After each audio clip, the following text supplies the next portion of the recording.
The Call of the Wild by Jack London. Chapter 2. The Law of Club and Fang. Buck's first day on the Dyea beach was like a nightmare. Every hour was filled with shock and surprise. He had been suddenly jerked from the heart of civilization and flung into the heart of things primordial. No lazy, sun-kissed life was this, with nothing to do but loaf and be bored. Here was neither peace nor rest, nor a moment's safety. All was confusion and action, and every moment life and limb were in peril. There was imperative need to be constantly alert, for these dogs and men were not town dogs and men. They were savages, all of them, who knew no law but the law of club and fang. He had never seen dogs fight as these wolfish creatures fought, and his first experience taught him an unforgettable lesson. It is true, it was a vicarious experience, else he would not have lived to profit by it. Curly was the victim. They were camped near the log store where she, in her friendly way, made advances to a husky dog the size of a full-grown wolf, though not half so large as she. There was no warning, only a leap in like a flash, a metallic clip of teeth, a leap out equally swift, and Curly's face was ripped open from eye to jaw. It was the wolf manner of fighting, to strike and leap away, but there was more to it than this. 30 or 40 huskies ran to the spot and surrounded the combatants in an intent and silent circle. Buck did not comprehend that silent intentness, nor the eager way with which they were licking their chops. Curly rushed her antagonist, who struck again and leapt aside. He met her next rush with his chest in a peculiar fashion that tumbled her off her feet. She never regained them. This was what the onlooking huskies had waited for. They closed in upon her, snarling and yelping, and she was buried, screaming with agony, beneath the bristling mass of bodies. So sudden was it, and so unexpected, that Buck was taken aback. He saw Spitz run out his scarlet tongue in a way he had of laughing, and he saw Francois, swinging an axe, spring into the mess of dogs. 3 men with clubs were helping him to scatter them. It did not take long. 2 minutes from the time Curly went down, the last of her assailants were clubbed off. But she lay there, limp and lifeless in the bloody, trampled snow, almost literally torn to pieces, the swart half-breed standing over her and cursing horribly. The scene often came back to Buck to trouble him in his sleep. So that was the way. No fair play. Once down, that was the end of you. Well, he would see to it that he never went down. Spitz ran out his tongue and laughed again, and from that moment Buck hated him with a bitter and deathless hatred. Before he had recovered from the shock caused by the tragic passing of Curly, he received another shock. Francois fastened upon him an arrangement of straps and buckles. It was a harness, such as he had seen the grooms put on the horses at home. And as he had seen horses work, so he was set to work, hauling Francois on a sled to the forest that fringed the valley, and returning with a load of firewood. Though his dignity was sorely hurt by thus being made a draft animal, he was too wise to rebel. He buckled down with a will and did his best, though it was all new and strange. Francois was stern, demanding instant obedience, and by virtue of his whip receiving instant obedience, while Dave, who was an experienced wheeler, nipped Buck's hindquarters whenever he was in error. Spitz was the leader, likewise experienced, and while he could not always get at Buck, he growled sharp reproof now and again, or cunningly threw his weight in the traces to jerk Buck into the way he should go. Buck learned easily, and under the combined tuition of his 2 mates and Francois made remarkable progress. Ere they returned to camp, he knew enough to stop at hoe, to go ahead at mush, to swing wide on the bends, and to keep clear of the wheeler when the loaded sled shot downhill at their heels. 3 ver' good dogs, Francois told Perrault. Dat Buck, him pull like hell. I teach him quick as anything. By afternoon, Perrault, who was in a hurry to be on the trail with his dispatches, returned with 2 more dogs. Billy and Joe, he called them, 2 brothers, and true huskies both. Sons of the one mother though they were as different as day and night. Billy's one fault was his excessive good nature, while Joe was the very opposite, sour and introspective, with a perpetual snarl and malignant eye. Buck received them in comradely fashion. Dave ignored them, while Spitz proceeded to thrash first one and then the other. Billy wagged his tail appeasingly, turned to run when he saw that appeasement was of no avail, and cried, still appeasingly, when Spitz's sharp teeth scored his flank. But no matter how Spitz circled, Joe whirled around on his heels to face him, mane bristling, ears laid back, lips writhing and snarling, jaws clipping together as fast as he could snap, and eyes diabolically gleaming, the incarnation of belligerent fear. So terrible was his appearance that Spitz was forced to forego disciplining him, but to cover his own discomfiture he turned upon the inoffensive and wailing Billy and drove him to the confines of the camp. By evening, Perrault secured another dog, an old husky, long and lean and gaunt, with a battle-scarred face and a single eye which flashed a warning of prowess that commanded respect. He was called Solex, which means the angry one. Like Dave, he asked nothing, gave nothing, expected nothing, and when he marched slowly and deliberately into their midst, even Spitz left him alone. He had one peculiarity which Buck was unlucky enough to discover. He did not like to be approached on his blind side. Of this offense, Buck was unwittingly guilty, and the first knowledge he had of his indiscretion was when Solex whirled upon him and slashed his shoulder to the bone for 3 inches up and down. Forever after, Buck avoided his blind side, and to the last of their comradeship, had no more trouble. His only apparent ambition, like Dave's, was to be left alone, though, as Buck was afterward to learn, each of them possessed one other and even more vital ambition. That night Buck faced the great problem of sleeping. The tent, illuminated by a candle, glowed warmly in the midst of the white plain, and when he, as a matter of course, entered it, both Perrault and Francois bombarded him with curses and cooking utensils till he recovered from his consternation and fled ignominiously into the outer cold. A chill wind was blowing that nipped him sharply and bit with a special venom into his wounded shoulder. He lay down on the snow and attempted to sleep, but the frost soon drove him shivering to his feet. Miserable and disconsolate, he wandered about among the many tents, only to find that one place was as cold as another. Here and there savage dogs rushed upon him, but he bristled his neck hair and snarled, for he was learning fast, and they let him go his way unmolested. Finally, an idea came to him. He would return and see how his own teammates were making out. To his astonishment, they had disappeared. Again he wandered about through the great camp looking for them, and again he returned. Were they in the tent? No, that could not be, else he would not have been driven out. Then where could they possibly be? With drooping tail and shivering body, very forlorn indeed, he aimlessly circled the tent. Suddenly the snow gave way beneath his foreleg and he sank down. Something wriggled under his feet. He sprang back, bristling and snarling, fearful of the unseen and unknown. But a friendly little yelp reassured him, and he went back to investigate. A whiff of warm air ascended to his nostrils, and there, curled up under the snow in a snug ball, lay Billy. He whined placatingly, squirmed and wiggled to show his good will and intentions, and even ventured, as a bribe for peace, to lick Buck's face with his warm, wet tongue. Another lesson. So that was the way they did it, eh? Buck confidently selected a spot, and with much fuss and waste effort proceeded to dig a hole for himself. In a trice, the heat from his body filled the confined space, and he was asleep. The day had been long and arduous, and he slept soundly and comfortably, though he growled and barked and wrestled with bad dreams. Nor did he open his eyes till roused by the noises of the waking camp. At first he did not know where he was. It had snowed during the night, and he was completely buried. The snow walls pressed him on every side, and a great surge of fear swept through him, the fear of the wild thing for the trap.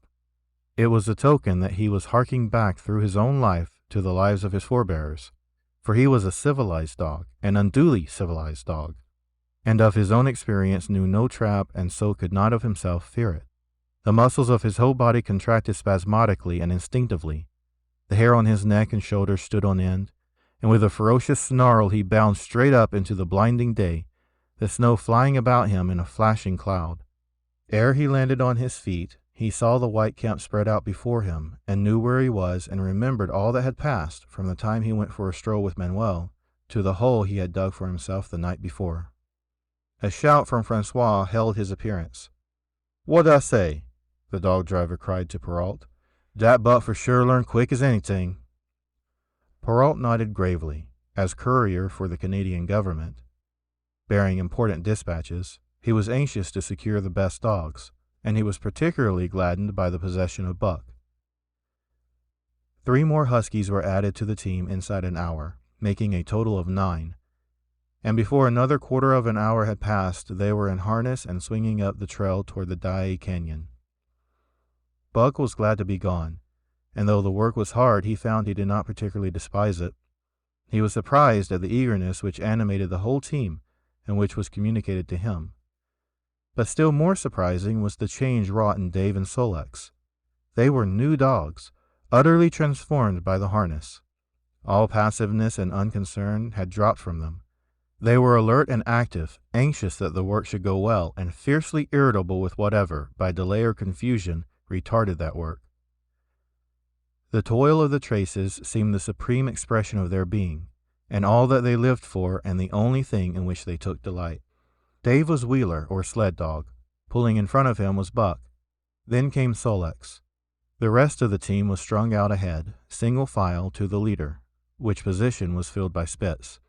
Buck had been purposely placed between Dave and Sol-leks so that he might receive instruction. Apt scholar that he was, they were equally apt teachers, never allowing him to linger long in error, and enforcing their teaching with their sharp teeth. Dave was fair and very wise. He never nipped Buck without cause, and he never failed to nip him when he stood in need of it. As Francois's whip backed him up, Buck found it to be cheaper to mend his ways than to retaliate. Once, during a brief halt, when he had got tangled in the traces and delayed the start, both Dave and Sol-leks flew at him and administered a sound trouncing. The resulting tangle was even worse, but Buck took good care to keep the traces clear thereafter, and ere the day was done, so well had he mastered his work, his mates about ceased nagging him. Francois's whip snapped less frequently, and Perrault even honored Buck by lifting up his feet and carefully examining them. It was a hard day's run up the canyon, through Sheep Camp, past the Scales and the timberline, across glaciers and snowdrifts hundreds of feet deep, and over the great Chilkoot Divide, which stands between the salt water and the fresh and guards forbiddingly the sad and lonely north. They made good time down the chain of lakes which fills the craters of extinct volcanoes, and late that night pulled into the huge camp at the head of Lake Bennett, where thousands of gold seekers were building boats against the breakup of the ice in the spring. Buck made his hole in the snow and slept the sleep of the exhausted just, but all too early was routed out in the cold darkness and harnessed with his mates to the sled. That day they made 40 miles, the trail being packed, but the next day, and for many days to follow, they broke their own trail, worked harder, and made poorer time. As a rule, Perrault traveled ahead of the team, packing the snow with webbed shoes to make it easier for them. Francois, guiding the sled at the G-pole, sometimes exchanged places with him, but not often.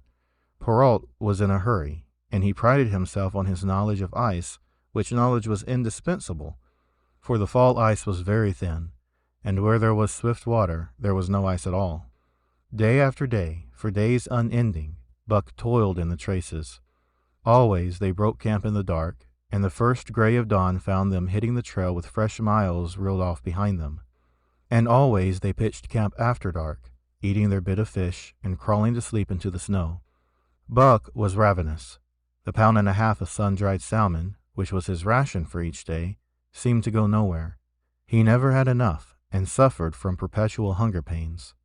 Yet the other dogs, because they weighed less and were born to the life, received a pound only of the fish and managed to keep in good condition. He swiftly lost the fastidiousness which had characterized his old life. A dainty eater, he found that his mates, finishing first, robbed him of his unfinished ration. There was no defending it.